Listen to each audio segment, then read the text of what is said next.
Whew. Yeah, so we had an ice storm here in Kentucky not too long ago, and it really did a number on my trees. Unfortunately, I got trees down everywhere. But while I was out here doing this, it really got me thinking about something, and that's the fact that I overcame my seasonal allergies on accident. All right, and I want to share that with y'all because I want to talk about why I think that happened and why I think other people might be able to accomplish the same thing I accomplished, but more intentionally, because I didn't intend to do it, but it just happened. So if you're new to this channel, my name's Jacob, and the reason this whole channel exists is because back in 2017, I had my health completely destroyed after being failed by the medical industry and trying diet after diet after diet, trying to heal myself. I eventually healed myself. I landed on a carnivore diet, and I healed myself through diet, nutrition, and natural remedies. So now I basically just share everything I've learned along the way in hopes to help somebody else out. So on the topic of seasonal allergies, all right, so throughout my entire childhood, I always had allergies. I mean, like I grew up on a farm.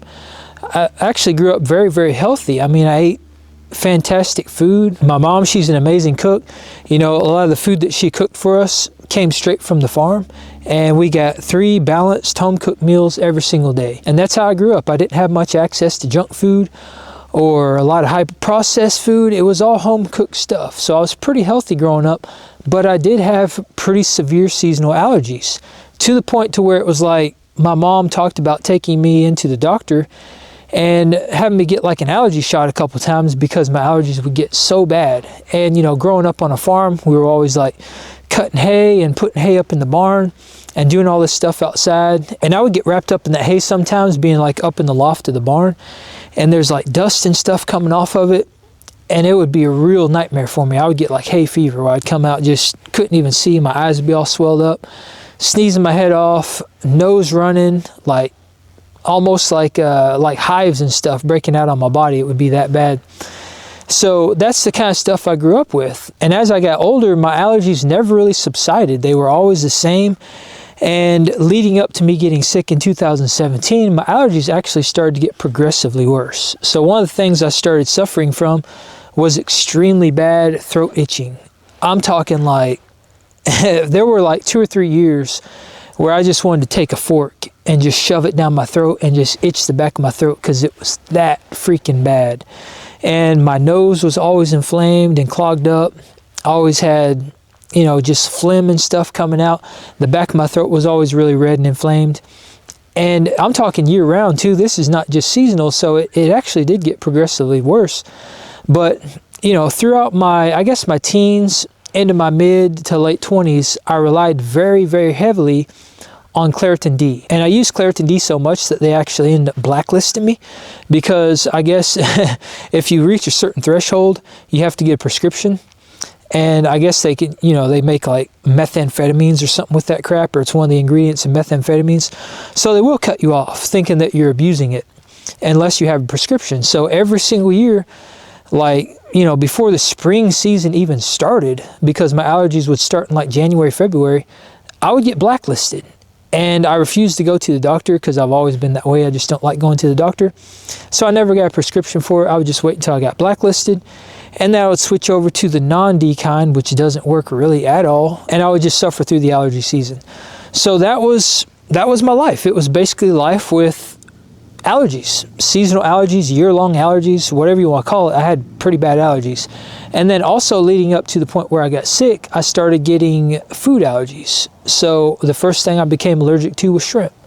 I was at Red Lobster one time, and I was eating shrimp, and my lips started itching real bad, and they got puffy, and they swelled up and turned really red. So that's a bad sign. I was like, okay, I'm not eating shrimp anymore.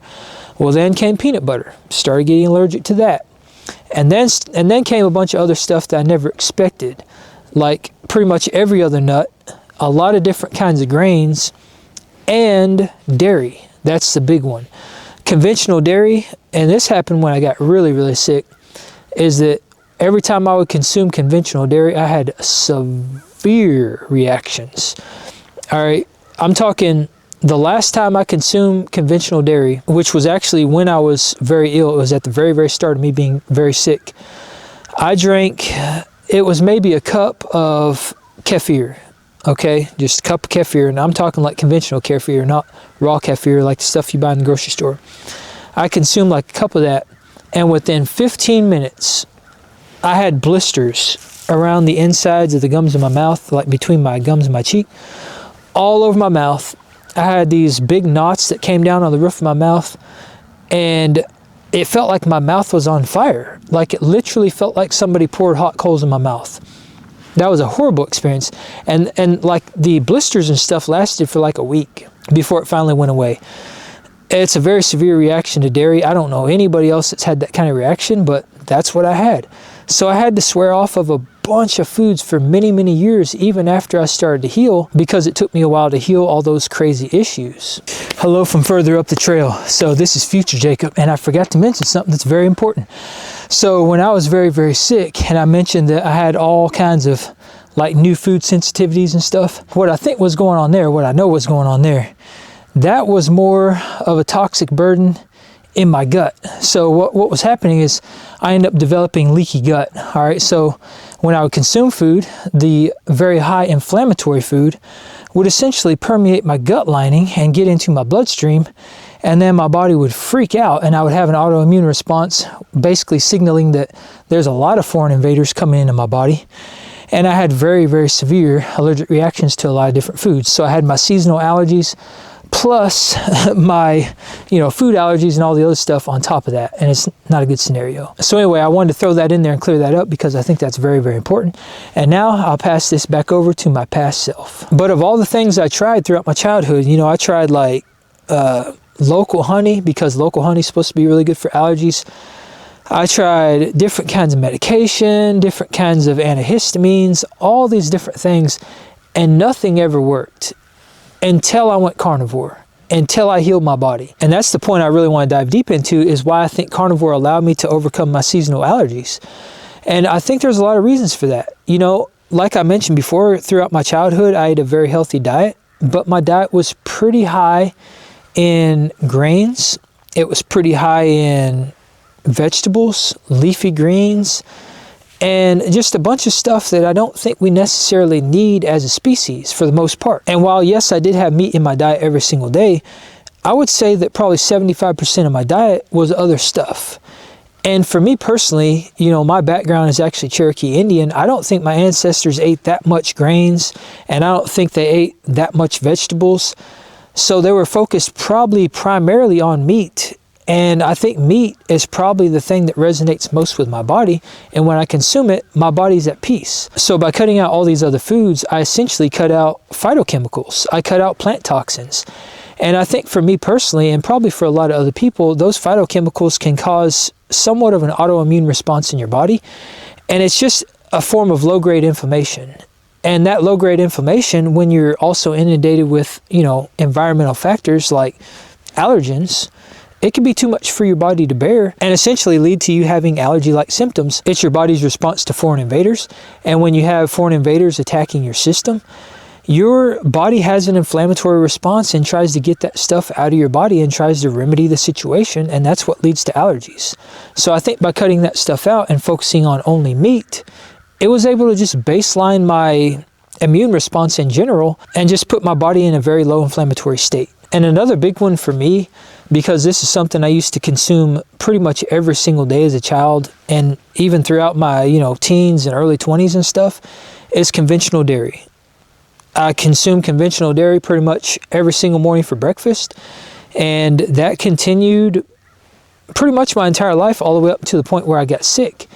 And I really do think that I've always had a problem with conventional dairy and just never realized it. And I do think for a lot of people, it can be very pro-inflammatory, and you don't really realize it until you cut it out of your diet. But having cut that out and reintroduced it, while I've been carnivore and stuff like that, I notice immediately, even with raw dairy, if I reintroduce raw dairy, I have responses to it. My body does not tolerate it very well. And I think it's just something about my genetics. I think some people are just that way. But I think by cutting that out, it also lowered my inflammation. It took that burden away from my body.